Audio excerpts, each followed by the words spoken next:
Day had dawned cold and gray when the man turned aside from the main Yukon Trail. He climbed the high earth bank where a little-traveled trail led east through the pine forest. It was a high bank, and he paused to breathe at the top. He excused the act to himself by looking at his watch. It was 9 o'clock in the morning. There was no sun or promise of sun, although there was not a cloud in the sky. It was a clear day. However, there seemed to be an indescribable darkness over the face of things. That was because the sun was absent from the sky. This fact did not worry the man. He was not alarmed by the lack of sun. It had been days since he had seen the sun. The man looked along the way he had come. The Yukon lay a mile wide and hidden under 3 feet of ice. On top of this ice were as many feet of snow. It was all pure white. North and south, as far as his eye could see, it was unbroken white. The one thing that relieved the whiteness was a thin, dark line that curved from the pine-covered island to the south. It curved into the north, where it disappeared behind another pine-covered island. This dark line was the trail, the main trail. It led south 500 miles to the Chilkoot Pass and saltwater. It led north 75 miles to Dawson, and still farther on to the north 1,000 miles to Nulato, and finally to St. Michael on Bering Sea, 1,000 miles and half 1,000 more. But all this, the distant trail, no sun in the sky, the great cold, and the strangeness of it all, had no effect on the man. It was not because he was long familiar with it.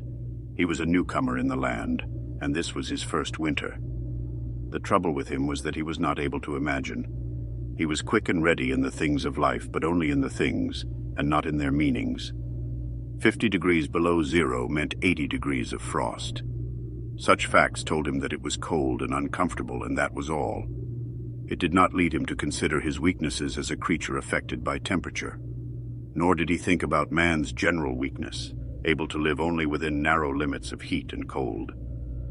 From there, it did not lead him to thoughts of heaven and the meaning of a man's life. 50 degrees below zero meant a bite of frost that hurt, and that must be guarded against by the use of mittens, ear coverings, warm moccasins, and thick socks. 50 degrees below zero was to him nothing more than 50 degrees below zero. That it should be more important than that was a thought that never entered his head. As he turned to go, he forced some water from his mouth as an experiment. There was a sudden noise that surprised him. He tried it again, and again in the air. Before they could fall to the snow, the drops of water became ice that broke with a noise. He knew that at 50 below zero, water from the mouth made a noise when it hit the snow. But this had done that in the air. Undoubtedly, it was colder than 50 below. But exactly how much colder he did not know. But the temperature did not matter. He was headed for the old camp on Henderson Creek, where the boys were already. They had come across the mountain from the Indian Creek country. He had taken the long trail to look at the possibility of floating logs from the islands in the Yukon down the river when the ice melted. He would be in camp by 6 o'clock that evening. It would be a little after dark, but the boys would be there. A fire would be burning, and a hot supper would be ready. As he thought of lunch, he pressed his hand against the package under his jacket. It was also under his shirt, wrapped in a handkerchief, and lying for warmth against the naked skin. Otherwise, the bread would freeze. He smiled contentedly to himself as he thought of those pieces of bread, each of which enclosed a generous portion of cooked meat. He plunged among the big pine trees. The trail was not well marked here. Several inches of snow had fallen since the last sled had passed. He was glad he was without a sled. Actually, he carried nothing but the lunch wrapped in the handkerchief. He was surprised, however, at the cold. It certainly was cold, he decided, as he rubbed his nose and face with his mittened hand. He had a good growth of hair on his face, but that did not protect his nose or the upper part of his face from the frosty air. Following at the man's heels was a big native dog. It was a wolf dog, gray-coated and not noticeably different from its brother, the wild wolf. The animal was worried by the great cold. It knew that this was no time for traveling. Its own feeling was closer to the truth than the man's judgment. In reality, it was not merely colder than 50 below zero. It was colder than 60 below, than 70 below. It was 75 below zero. Because the freezing point is 32 above zero, it meant that there were 107 degrees of frost. The dog did not know anything about temperatures. Possibly in its brain there was no understanding of a condition of very cold, such as was in the man's brain. But the animal sensed the danger. Its fear made it question eagerly every movement of the man, as if expecting him to go into camp or to seek shelter somewhere and build a fire. The dog had learned about fire, and it wanted fire. Otherwise, it would dig itself into the snow and find shelter from the cold air. The frozen moistness of its breathing had settled on its fur in a fine powder of frost. The hair on the man's face was similarly frosted, but more solidly. It took the form of ice and increased with every warm, moist breath from his mouth. Also, the man had tobacco in his mouth. The ice held his lips so tightly together that he could not empty the juice from his mouth. The result was a long piece of yellow ice hanging from his lips. If he fell down, it would break, like glass, into many pieces. He expected the ice formed by the tobacco juice, having been out twice before when it was very cold. But it had not been as cold as this, he knew. He continued through the level forest for several miles. Then he went down a bank to the frozen path of a small stream. This was Henderson Creek, and he knew he was 10 miles from where the stream divided. He looked at his watch. It was 10 o'clock. He was traveling at the rate of 4 miles an hour.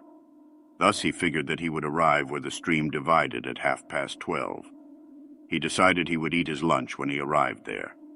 The dog followed again at his heels, with its tail hanging low, as the man started to walk along the frozen stream. The old sled trail could be seen, but a dozen inches of snow covered the marks of the last sleds. In a month, no man had traveled up or down that silent creek. The man went steadily ahead. He was not much of a thinker. At that moment, he had nothing to think about except that he would eat lunch at the stream's divide, and that at 6 o'clock he would be in camp with the boys. There was nobody to talk to, and had there been, speech would not have been possible because of the ice around his mouth. Once in a while, the thought repeated itself that it was very cold, and that he had never experienced such cold. As he walked along, he rubbed his face and nose with the back of his mittened hand. He did this without thinking, frequently changing hands. But with all his rubbing, the instant he stopped, his face and nose became numb. His face would surely be frozen. He knew that, and he was sorry that he had not worn the sort of nose guard Bud wore when it was cold. Such a guard passed across the nose and covered the entire face. But it did not matter much, he decided. What was a little frost? A bit painful, that was all. It was never serious. Empty as the man's mind was of thoughts, he was most observant. He noticed the changes in the creek, the curves and the bends, and always he noted where he placed his feet. Once, coming around a bend, he moved suddenly to the side like a frightened horse. He curved away from the place where he had been walking and retraced his steps several feet along the trail. He knew the creek was frozen to the butt, Tom. No creek could contain water in that winter. But he knew also that there were streams of water that came out from the hillsides and ran along under the snow and on top of the ice of the creek. He knew that even in the coldest weather these streams were never frozen, and he also knew their danger. They hid pools of water under the snow that might be 3 inches deep or 3 feet. Sometimes a skin of ice 1/2 inch thick covered them, and in turn was covered by the snow. Sometimes there was both water and thin ice, and when a man broke through, he could get very wet. That was why he had jumped away so suddenly. He had felt the ice move under his feet. He had also heard the noise of the snow-covered ice skin breaking, and to get his feet wet in such a temperature meant trouble and danger. At the very least, it meant delay, because he would be forced to stop and build a fire. Only under its protection could he bare his feet while he dried his socks and moccasins. He stood and studied the creek bottom and its banks. He decided that the flowing stream of water came from the right side. He thought a while, rubbing his nose and face. Then he walked to the left. He stepped carefully and tested the ice at each step. Once away from the danger, he continued at his 4-mile pace. During the next 2 hours, he came to several similar dangers. Usually the snow above the pools had a sunken appearance. However, once again he came near to falling through the ice. Once, sensing danger, he made the dog go ahead. The dog did not want to go. It hesitated until the man pushed it forward. Then it went quickly across the white, unbroken surface. Suddenly it fell through the ice, but climbed out on the other side, which was firm. It had wet its feet and legs. Almost immediately the water on them turned to ice. The dog made quick efforts to get the ice off its legs. Then it lay down in the snow and began to bite out the ice that had formed between the toes. The animal knew enough to do this. To permit the ice to remain would mean sore feet. It did not know this. It merely obeyed the commands that arose from the deepest part of its being. But the man knew these things, having learned them from experience.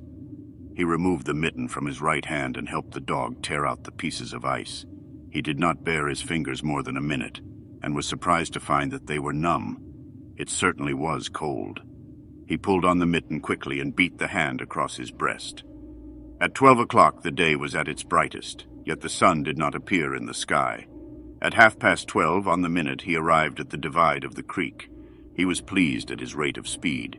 If he continued, he would certainly be with the boys by 6 o'clock that evening. He unbuttoned his jacket and shirt and pulled forth his lunch. The action took no more than a quarter of a minute, yet in that brief moment the numbness touched his bare fingers. He did not put the mitten on, but instead struck the fingers against his leg. Then he sat down on a snow-covered log to eat. The pain that followed the striking of his fingers against his leg ceased so quickly that he was frightened. He had not had time to take a bite of his lunch. He struck the fingers repeatedly and returned them to the mitten. Then he bared the other hand for the purpose of eating. He tried to take a mouthful, but the ice around his mouth prevented him. Then he knew what was wrong. He had forgotten to build a fire and warm himself.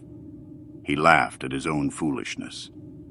As he laughed, he noted the numbness in his bare fingers. Also, he noted that the feeling which had first come to his toes when he sat down was already passing away. He wondered whether the toes were warm or whether they were numb. He moved them inside the moccasins and decided that they were numb. He pulled the mitten on hurriedly and stood up. He was somewhat frightened. He stamped forcefully until the feeling returned to his feet. It certainly was cold, was his thought. That man from Sulphur Creek had spoken the truth when telling how cold it sometimes got in this country, and he had laughed at him at the time.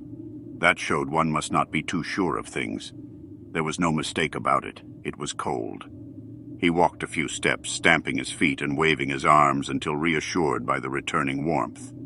Then he took some matches and proceeded to make a fire. In the bushes, the high water had left a supply of sticks. From here he got wood for his fire. Working carefully from a small beginning, he soon had a roaring fire. Bending over the fire, he first melted the ice from his face. With the protection of the fire's warmth, he ate his lunch. For the moment, the cold had been forced away.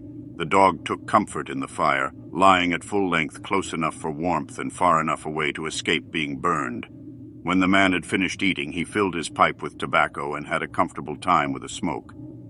Then he pulled on his mittens, settled his cap firmly about his ears, and started along the creek trail toward the left. The dog was sorry to leave and looked toward the fire. This man did not know cold. Possibly none of his ancestors had known cold, real cold. But the dog knew, and all of its family knew. And it knew that it was not good to walk outside in such fearful cold. It was the time to lie in a hole in the snow and to wait for this awful cold to stop. There was no real bond between the dog and the man. The one was the slave of the other. The dog made no effort to indicate its fears to the man. It was not concerned with the well-being of the man. It was for its own sake that it looked toward the fire. But the man whistled and spoke to it with the sound of the whip in his voice. So the dog started walking close to the man's heels and followed him along the trail. The man put more tobacco in his mouth and started a new growth of yellow ice on his face. Again, his moist breath quickly powdered the hair on his face with white. He looked around him. There did not seem to be so many pools of water under the snow on the left side of Henderson Creek, and for half an hour the man saw no signs of any. And then it happened. At a place where there were no signs, the man broke through. It was not deep. He was wet to the knees before he got out of the water to the firm snow. He was angry and cursed his luck aloud. He had hoped to get into camp with the boys at 6 o'clock, and this would delay him an hour. Now he would have to build a fire and dry his moccasins and socks. This was most important at that low temperature. He knew that much. So he turned aside to the bank, which he climbed. On top, under several small pine trees, he found some firewood which had been carried there by the high water of last year. There were some sticks, but also larger branches and some dry grasses. He threw several large branches on top of the snow. This served for a foundation and prevented the young flame from dying in the wet snow. He made a flame by touching a match to a small piece of tree bark that he took from his pocket. This burned even better than paper. Placing it on the foundation, he fed the young flame with pieces of dry grass and with the smallest dry sticks. He worked slowly and carefully, realizing his danger. Gradually, as the flame grew stronger, he increased the size of the sticks with which he fed it. He sat in the snow, pulling the sticks from the bushes under the trees and feeding them directly to the flame. He knew he must not fail. When it is 75 below zero, a man must not fail in his first attempt to build a fire. This is especially true if his feet are wet. If his feet are dry and he fails, he can run along the trail for half a mile to keep his blood moving. But the blood in wet and freezing feet cannot be kept moving by running when it is 75 degrees below. No matter how fast he runs, the wet feet will freeze even harder. All this the man knew. The old man on Sulphur Creek had told him about it, and now he was grateful for the advice. Already all feeling had gone from his feet. To build the fire, he had been forced to remove his mittens, and the fingers had quickly become numb. His pace of 4 miles an hour had kept his heart pushing the blood to all parts of his body. But the instant he stopped, the action of the heart slowed down. He now received the full force of the cold. The blood of his body drew back from it. The blood was alive like the dog. Like the dog, it wanted to hide and seek cover, away from the fearful cold. As long as he walked 4 miles an hour, the blood rose to the surface, but now it sank down into the lowest depths of his body. His feet and hands were the first to feel its absence. His wet feet froze first. His bare fingers were numb, although they had not yet begun to freeze. Nose and face were already freezing, while the skin of all his body became cold as it lost its blood. But he was safe. Toes and nose and face would be only touched by the frost because the fire was beginning to burn with strength. He was feeding it with sticks the size of his finger. In another minute he would be able to feed it with larger branches. Then he could remove his wet moccasins and socks. While they dried, he could keep his naked feet warm by the fire, rubbing them first with snow. The fire was a success. He was safe. He remembered the advice of the old man on Sulphur Creek and smiled. The man had been very serious when he said that no man should travel alone in that country after 50 below zero. Well, here he was. He had had the accident. He was alone, and he had saved himself. Those old men were rather womanish, he thought. All a man must do was to keep his head, and he was all right. Any man who was a man could travel alone. But it was surprising, the rapidity with which his face and nose were freezing, and he had not thought his fingers could lose their feeling in so short a time. Without feeling they were, because he found it very difficult to make them move together to grasp a stick. They seemed far from his body and from him. When he touched a stick, he had to look to see whether or not he was holding it, all of which mattered little. There was the fire, promising life with every dancing flame. He started to untie his moccasins. They were coated with ice. The thick socks were like iron almost to the knees. The moccasin strings were like ropes of steel. For a moment he pulled them with his unfeeling fingers. Then, realizing the foolishness of it, he grasped his knife. But before he could cut the strings, it happened. It was his own fault, or instead, his mistake. He should not have built the fire under the pine tree. He should have built it in an open space.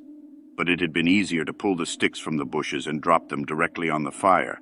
Now the tree under which he had done this carried a weight of snow on its branches. No wind had been blowing for weeks, and each branch was heavy with snow.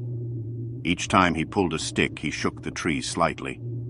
There had been just enough movement to cause the awful thing to happen. High up in the tree, one branch dropped its load of snow. This fell on the branches beneath. This process continued, spreading through the whole tree. The snow fell without warning upon the man and the fire was dead. Where it had burned was a pile of fresh snow. The man was shocked. It was like hearing his own judgment of death. For a moment he sat and stared at the spot where the fire had been. Then he grew very calm. Perhaps the old man on Sulphur Creek was right. If he had a companion on the trail, he would be in no danger now. The companion could have built the fire. Now he must build the fire again, and this second time he must not fail. Even if he succeeded, he would be likely to lose some toes. His feet must be badly frozen by now, and there would be some time before the second fire was ready. Such were his thoughts, but he did not sit and think them. He was busy all the time they were passing through his mind. He made a new foundation for a fire, this time in the open space where no tree would be above it. Next, he gathered dry grasses and tiny sticks. He could not bring his fingers together to pull them out of the ground, but he was able to gather them by the handful. In this way, he also got many pieces that were undesirable, but it was the best he could do. He worked carefully, even collecting an armful of the larger branches to be used later when the fire gathered strength. And all the while, the dog sat and watched him. There was an anxious look in its eyes because it depended upon him as the fire provider, and the fire was slow in coming. When all was ready, the man reached in his pocket for the second piece of tree bark. He knew the bark was there, although he could not feel it with his fingers. He tried again and again, but he could not grasp it. And all the time, in his mind, he knew that each instant his feet were freezing. This thought alarmed him, but he fought against it and kept calm. He pulled on his mittens with his teeth and began swinging his arms. Then he beat his hands with all his strength against his sides. He did this while he was sitting down. Then he stood up to do it. All the while, the dog sat in the snow, its tail curled warmly over its feet, and its sharp wolf ears bent forward as it looked at the man. And the man, as he waved his arms and hands, looked with longing at the creature that was warm and secure in the covering provided by nature. After a time, he began to notice some feeling in his beaten fingers. The feeling grew stronger until it became very painful, but the man welcomed the pain. He pulled the mitten from his right hand and grasped the tree bark from his pocket. The bare fingers were quickly numb again. Next, he brought out his pack of matches, but the awful cold had already driven the life out of his fingers. In his effort to separate one match from the others, the whole pack fell in the snow. He tried to pick it out of the snow, but failed. The dead fingers could neither touch nor hold. Now he was very careful. He drove the thought of his freezing feet and nose and face from his mind. He devoted his whole soul to picking up the matches. He followed the movement of his fingers with his eyes, using his sense of sight instead of that of touch. When he saw his fingers on each side of the pack, he closed them. That is, he willed to close them, because the fingers did not obey. He put the mitten on the right hand again and beat it fiercely against his knee. Then, with both mittened hands, he lifted up the pack of matches, along with much snow, to the front of his jacket. But he had gained nothing. After some struggling, he managed to get the pack between his mittened hands. In this manner, he carried it to his mouth. The ice broke as he opened his mouth with a fierce effort. He used his upper teeth to rub across the pack in order to separate a single match. He succeeded in getting one, which he dropped on his jacket. His condition was no better. He could not pick up the match. Then he thought how he might do it. He picked up the match in his teeth and drew it across his leg. 20 times he did this before he succeeded in lighting it. As it flamed, he held it with his teeth to the tree bark, but the burning smell went up his nose, causing him to cough. The match fell into the snow and the flame died. The old man on Sulphur Creek was right, he thought, in the moment of controlled despair that followed. After 50 below zero, a man should travel with a companion. He beat his hands but failed to produce any feeling in them. Suddenly he bared both hands, removing the mittens with his teeth. He caught the whole pack of matches between his hands. His arm muscles were not frozen, and he was able to press the hands tightly against the matches. Then he drew the whole pack along his leg. It burst into flame, 70 matches at once. There was no wind to blow them out. He kept his head to one side to escape the burning smell and held the flaming pack to the tree bark. As he so held it, he noticed some feeling in his hand. His flesh was burning. He could smell it. The feeling developed into pain. He continued to endure it. He held the flame of the matches to the bark that would not light readily because his own burning hands were taking most of the flame. Finally, when he could endure no more, he pulled his hands apart. The flaming matches fell into the snow, but the tree bark was burning. He began laying dry grasses and the tiniest sticks on the flame.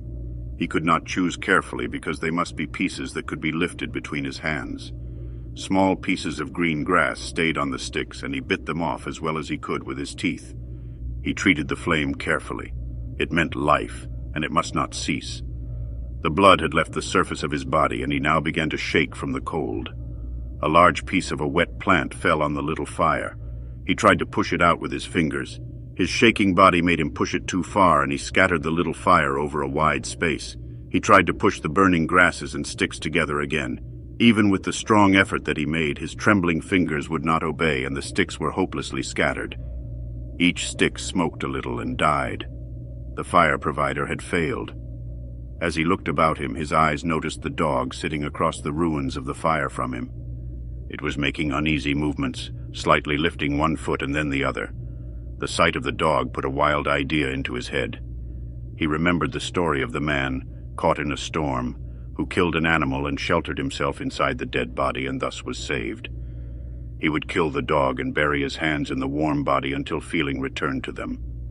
Then he could build another fire. He spoke to the dog, calling it to him. But in his voice was a strange note of fear that frightened the animal. It had never known the man to speak in such a tone before. Something was wrong, and it sensed danger. It knew not what danger, but somewhere in its brain arose a fear of the man. It flattened its ears at the sound of the man's voice. Its uneasy movements and the liftings of its feet became more noticeable. But it would not come to the man. He got down on his hands and knees and went toward the dog. But this unusual position again excited fear, and the animal moved away. The man sat in the snow for a moment and struggled for calmness. Then he pulled on his mittens, using his teeth, and then stood on his feet. He glanced down to assure himself that he was really standing, because lack of feeling in his feet gave him no relation to the earth. His position, however, removed the fear from the dog's mind. When he commanded the dog with his usual voice, the dog obeyed and came to him. As it came within his reach, the man lost control. His arms stretched out to hold the dog, and he experienced real surprise when he discovered that his hands could not grasp. There was neither bend nor feeling in the fingers. He had forgotten for the moment that they were frozen, and that they were freezing more and more. All this happened quickly, and before the animal could escape, he encircled its body with his arms. He sat down in the snow, and in this fashion held the dog, while it barked and struggled. But it was all he could do. Hold its body encircled in his arms, and sit there. He realized that he could not kill the dog. There was no way to do it. With his frozen hands, he could neither draw nor hold his knife, nor could he grasp the dog around the throat. He freed it, and it dashed wildly away, still barking. It stopped 40 feet away and observed him curiously, with ears sharply bent forward. The man looked down at his hands to locate them and found them hanging on the ends of his arms. He thought it curious that it was necessary to use his eyes to discover where his hands were. He began waving his arms, beating the mittened hands against his sides. He did this for 5 minutes. His heart produced enough blood to stop his shaking, but no feeling was created in his hands. A certain fear of death came upon him. He realized that it was no longer a mere problem of freezing his fingers and toes, or of losing his hands and feet. Now it was a problem of life and death with the circumstances against him. The fear made him lose control of himself, and he turned and ran along the creek bed on the old trail. The dog joined him and followed closely behind. The man ran blindly in fear such as he had never known in his life. Slowly, as he struggled through the snow, he began to see things again. The banks of the creek, the bare trees, and the sky. The running made him feel better. He did not shake anymore. Maybe, if he continued to run, his feet would stop freezing. Maybe if he ran far enough, he would find the camp and the boys. Without doubt, he would lose some fingers and toes and some of his face. But the boys would take care of him and save the rest of him when he got there.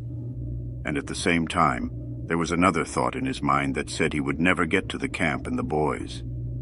It told him that it was too many miles away, that the freezing had too great a start, and that he would soon be dead. He pushed this thought to the back of his mind and refused to consider it. Sometimes it came forward and demanded to be heard, but he pushed it away and tried to think of other things. It seemed strange to him that he could run on feet so frozen that he could not feel them when they struck the earth and took the weight of his body. He seemed to be flying along above the surface and to have no connection with the earth. His idea of running until he arrived at the camp and the boys presented one problem. He lacked the endurance. Several times he caught himself as he was falling. Finally, he dropped to the ground, unable to stop his fall. When he tried to rise, he failed. He must sit and rest, he decided. Next time, he would merely walk and keep going. As he sat and regained his breath, he noted that he was feeling warm and comfortable. He was not shaking, and it even seemed that a warm glow had come to his body. And yet, when he touched his nose or face, there was no feeling. Running would not bring life to them, nor would it help his hands and feet. Then the thought came to him that the frozen portions of his body must be increasing. He tried to keep this thought out of his mind and to forget it. He knew that such thoughts caused a feeling of fright in him, and he was afraid of such feelings.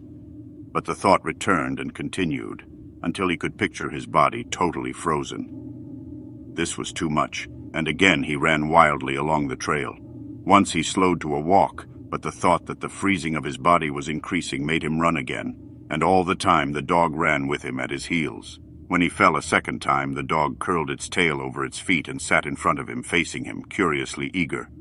The warmth and security of the animal angered him. He cursed it until it flattened its ears. This time the shaking because of the cold began more quickly. He was losing his battle with the frost. It was moving into his body from all sides. This thought drove him forward, but he ran no more than 100 feet when he fell head first. It was his last moment of fear. When he had recovered his breath and his control, he sat and thought about meeting death with dignity. However, the idea did not come to him in exactly this manner. His idea was that he had been acting like a fool. He had been running around like a chicken with its head cut off. He was certain to freeze in his present circumstances, and he should accept it calmly.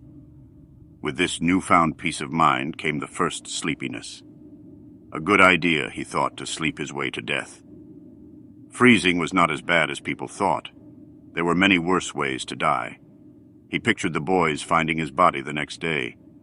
Suddenly he saw himself with them, coming along the trail and looking for himself. And still with them, he came around a turn in the trail and found himself lying in the snow. He did not belong with himself anymore. Even then he was outside of himself, standing with the boys and looking at himself in the snow. It certainly was cold, was his thought. When he returned to the United States, he could tell the folks what real cold was. His mind went from this to the thought of the old man of Sulphur Creek. He could see him quite clearly, warm and comfortable and smoking a pipe.